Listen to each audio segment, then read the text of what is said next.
You fill your lungs completely, and then you aim, you will be much less steady than if you fill your lungs completely, let half of it out, stop, and then put up your gun, and you will see you're much steadier. So I think breathing techniques are very, very important. And I combine my breathing technique with firing my rifle, there's nothing in there right now, with dry firing it. So I look at the ceiling, I inhale, and then I exhale to about half, and I pull the trigger.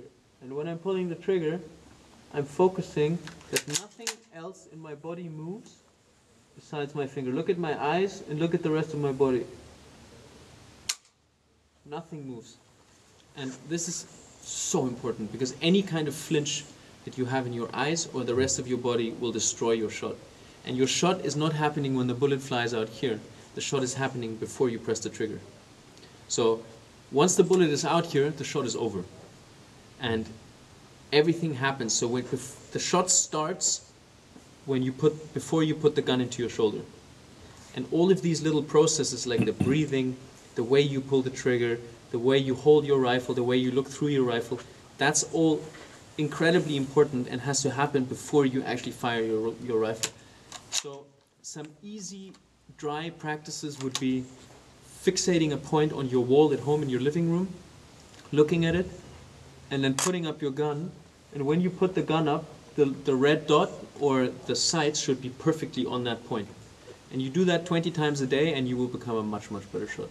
Because at the beginning, you will put up your gun and your sights will be either way to the left, way to the right, up or down, and then a readjustment has to happen. So you get up and then you have to readjust.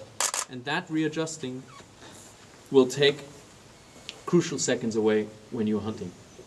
And that's whether you're driven shooting or whether you're shooting at a roebuck that is standing, it doesn't matter. And that's all part of making that rifle an extension of your body. So you have to do a lot of dry practices. I learned that from my father because he was, like I said, the shotgun shooter, and they do that 100 times a day or more. So I think it's just as important with a rifle. And then also dry firing. Keep dry firing your rifle and make sure nothing else moves besides the finger. As soon as you feel your eyes doing a little bit of this when you're firing, there's a problem. And for example, when you come to a shooting range like this, you fire 20, 30 shots, take the bullets out, and fire 10 shots without any bullets, and you will see that there's a flinch that has evolved slowly.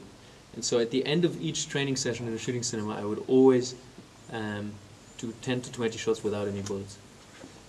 What else?